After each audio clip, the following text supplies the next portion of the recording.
My name is Connor. I'm 34 years old and a company employee. My wife Jamie and I have been married for 7 years and have a 6-year-old daughter. My wife worked in the same company and she was an ace in the sales department. Jamie made a move on me and we got married. We had a daughter and we are building a happy family. But I thought so until a few years ago. Now, things are a little different.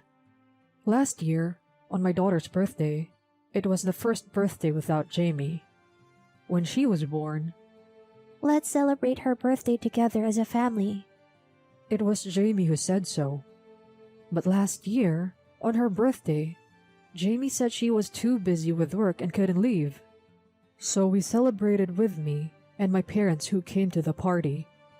I thought it was inevitable because of her work. But after that, Jamie didn't say anything to congratulate my daughter. I started to get bothered. Did you congratulate her? Why? You had a birthday party with everyone, didn't you? Yes, but she missed you. I told her that she wouldn't be happy if I wished her a happy birthday now. Jamie snickered, said so, and that was the end of the conversation. What happened to the girl I love so much? When she was busy at work, she came home late more often and worked on weekends and holidays. My daughter must have felt something, because she started to avoid Jamie. So, when she went out on her days off, it was either with me or with my parents. My parents live nearby and run their own business, so my daughter misses them. I wanted to celebrate her birthday with my family this year. So I told Jamie about 3 months before her birthday. I said to Jamie, I need to get her a present soon. What would you like? Then, she looked a little surprised. What birthday? I wondered at her reaction and asked with a dubious look on my face. Could it be that you forgot your own daughter's birthday? Oh, I see. Yes, I did. I'm still a little unsure of my job, and she should get a present from you. She will be more pleased if she gets a present from her father, who is always with her. I was somehow unconvinced by Jamie's attitude and those words. Her reaction was as if she had forgotten my birthday, and I'm the one who's always with her. But she's just forcing me to be with her because she says it makes her happy. I sigh and leave the place. A few days later, I turned on the computer in the living room and noticed that the search history said, birthday present. Maybe Jamie was secretly looking up birthday presents for our daughter. She didn't show me any sign of doing so, but I wondered if she was thinking in her own way. If that's the case, I'm sure Jamie would have told me that something like this would be a good idea. I waited for her to tell me without buying a present. But no matter how long I waited, Jamie never talked about our daughter's birthday present. Recently, I've been coming home late more often than before when I'm working overtime, and I've been staying over at the office more often than before. I began to wonder if she really was at work. I contacted someone and decided to carry out a plan. My wife didn't know that I was suspicious, but I couldn't forgive her. I gradually became more and more distant from her. I've been trying not to give my daughter that pretense. But since Jamie is rarely home in the first place, I don't have to watch as her parents don't get along. A week before her birthday, she still hadn't said anything. So I asked Jamie when she came home from work that day, what are you going to do about her birthday present? It's coming up soon, so I'll have to buy it soon. And she said, What? I told you to have it ready for me, didn't I? She told me that. If she had at least prepared a birthday present for my daughter, maybe the outcome would have been different. But alas, I gave up on my wife and got myself a birthday present for my daughter. This year, my parents couldn't make it because of work that they had to do. I bought her her favorite cake and cooked her favorite food so she wouldn't be lonely. The present was also something she had wanted for a long time. Even though there were only a few of us, I put my heart and soul into it. We were going to celebrate as a family, but when the time came, Jamie didn't come. After several phone calls, I finally got a hold of her, about an hour later. At that point, I looked at my daughter's lonely face and I started to get angry. "Hey, can't you come home?" Then Jamie said something outrageous. I'm working overtime today, and I will be staying at the office. "What?" What? Isn't that what you always do? "No, I mean, you don't come home like that on your own daughter's birthday either?" Then, after a moment's pause, Jamie said, Oh, it's today. You two should celebrate it together. Jamie says those words with a laugh, and I faintly hear a man's voice. My anger has reached its peak, but I don't even have the energy to be angry right now. I'm more stunned than angry, and I feel myself smiling. Enjoy your last fling. What? I hung up the phone, ignoring Jamie's question. My daughter didn't hear what I just said. I decided to celebrate her birthday with the biggest smile I could muster.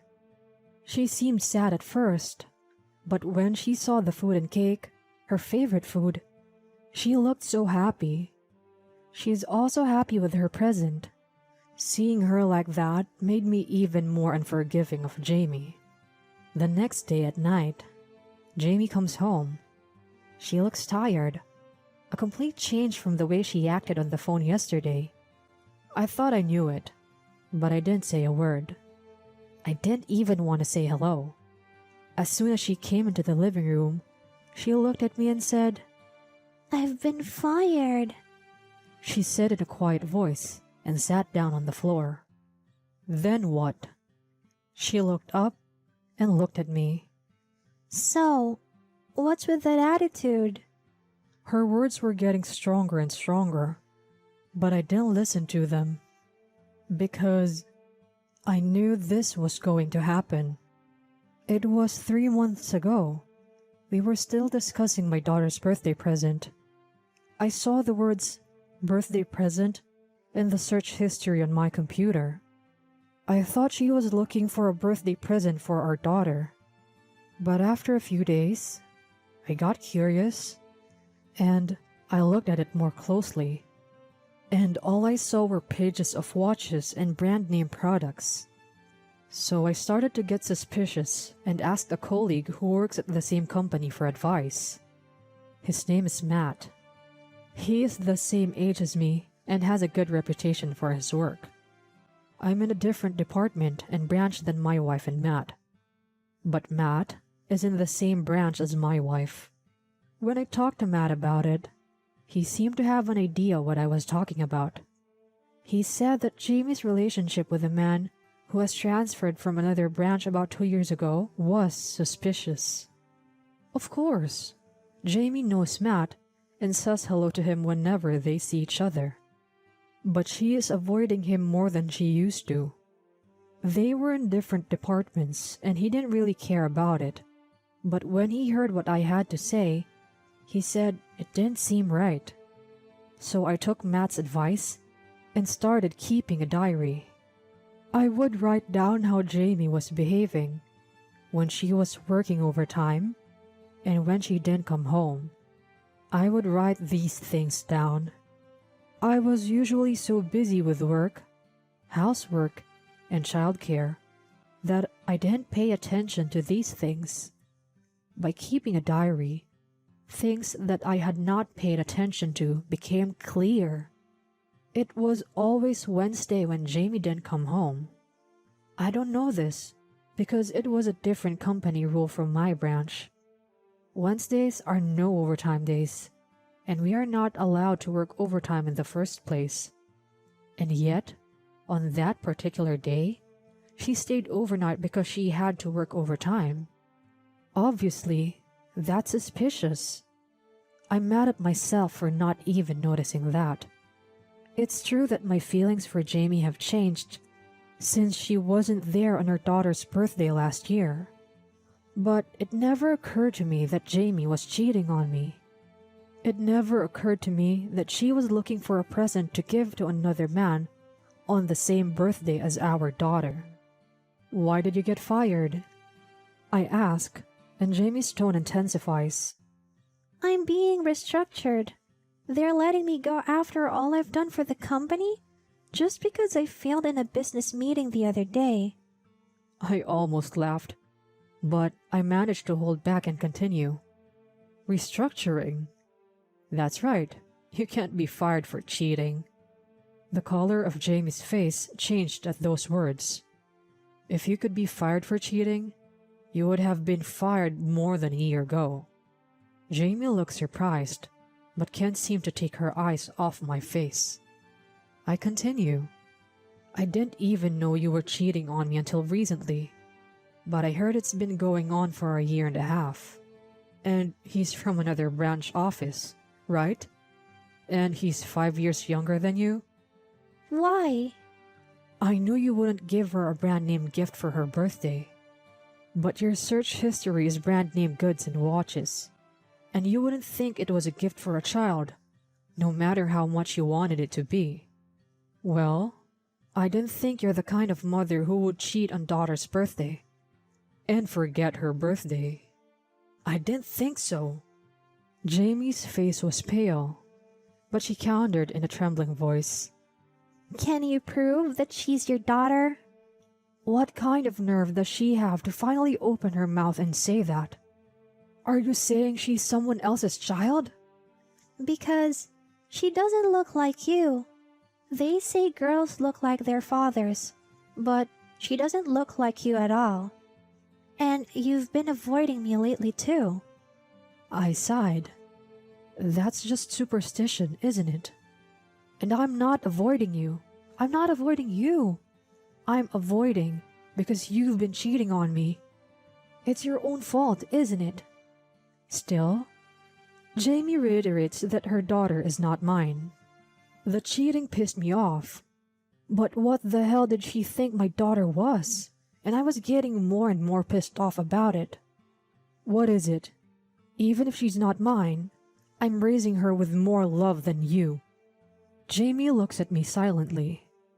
I guess she got to the point, because she didn't argue. Jamie became silent, and I presented her with the divorce papers. Then she looks at me with a surprised look on her face. Let's get a divorce. With that, she stood up. Divorce? I got married, raised a child I didn't even know was your daughter. And now you're leaving me? You're leaving me? If you leave me, you'll never see your daughter again. Are you sure? If you hadn't found out about the affair and had just stayed a father to your child, you would have been happy, you idiot. With that said, Jamie filled out the divorce papers on the spot. I took it firmly. What are you talking about? Staying with a woman who is fired? Once the divorce papers were filled out, I said what I wanted to say. Do you think a woman as good as me can't get a new job? I was the ace of the sales department. She's so proud of herself. I can't help but sigh. Yes, but that was a long time ago. Besides, what kind of employer would hire someone who was fired for embezzling company money? I say, and Jamie falls silent again. You lied about restructuring, didn't you? What you did was a criminal act. You would put your hands on company money just because you wanted to stay at a fancy inn for your cheating partner's birthday. I can't believe you. If they found out, they'd fire you, wouldn't they? Maybe you thought you wouldn't get caught, but the person who was managing the money was not your affair partner, but my best friend, Matt. I heard that Matt noticed some suspicious activity with the money and called your cheating boyfriend to warn him. but it sounds like he said he did exactly what you told him to do. And it seems you let him off the hook once, because it was a small amount of money. Then the embezzlement allegation surfaced again. Matt questioned the cheating partner and made him tell everything. He told him that you had instructed him to take money out of the company. The reason for this was that he had made a mistake with a business partner and wanted to make up for it without telling the company. So that's how you cheated and used your cheating partner to get the money. Did you enjoy the trips you took with that kind of money? Did he enjoy the birthday present you bought him with that kind of money? Where was the energy she had just gained? I'm going to serve these divorce papers right away. I've already talked to a lawyer about the rest, and I'm going to ask for alimony and child support. If you want a DNA test, just let me know. I spit this out and try to leave the room. Hey, wait a minute. For some reason, Jamie stopped me, but I shook her hand off. She's not in the house anymore, okay? She's at my parents' house with our stuff. We've hired a moving company to come and get our stuff soon. You can't cook, clean, or do laundry, and you don't have a job, so I know it's going to be hard for you. I don't have feelings for someone who betrayed us. From now on, you're going to have to get along with your lover. With these words, I left the house and headed for my parents' house. The next day, I filed the divorce papers and my divorce from Jamie was finalized. I asked my lawyer for alimony and child support. I didn't want to have to worry about what they should say later, so I took a DNA test on the side and found out that my daughter and I were related. The parent-child relationship between me and my daughter was confirmed. When Jamie found out the result, she apologized to us and asked us to start over. She was angry with her, and I had no intention of forgiving her. Of course, I demanded alimony from the cheating partner. He had been fired as well and was living alone, so he sent a certified letter to his parents' house. His parents found out, and it became a big problem. He claimed that the embezzlement was only because he was supported by Jamie, but embezzlement is embezzlement. Besides, it's a fact that he was cheating on her, and he deserves to be sued for alimony. Jamie has not been able to find a new job, so she is working part-time to make ends meet. She was the ace of the sales department until a few years ago, but she has fallen to the ground. Alimony is paid from the property division and child support is paid every month.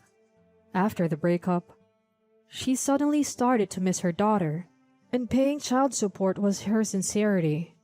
I told her that it's not a matter of sincerity, but an obligation. I felt sorry for my daughter for making her spend a lonely birthday that time. But it was 1 week after the divorce when Matt suggested that we redo the birthday party. I invited my daughter's friends to the birthday party, and she seemed to enjoy it very much. My parents attended the birthday party, and to my surprise, Matt even left work to come to the party. My daughter remembered seeing him a few times, and she was very fond of him. She even started to admire him, and she said she wanted to marry Matt, which made me laugh. I am really indebted to Matt. I was so happy to hear that he was getting married this time. I started living with my daughter near my parents' house. I'm doing my best to make my daughter smile as much as possible.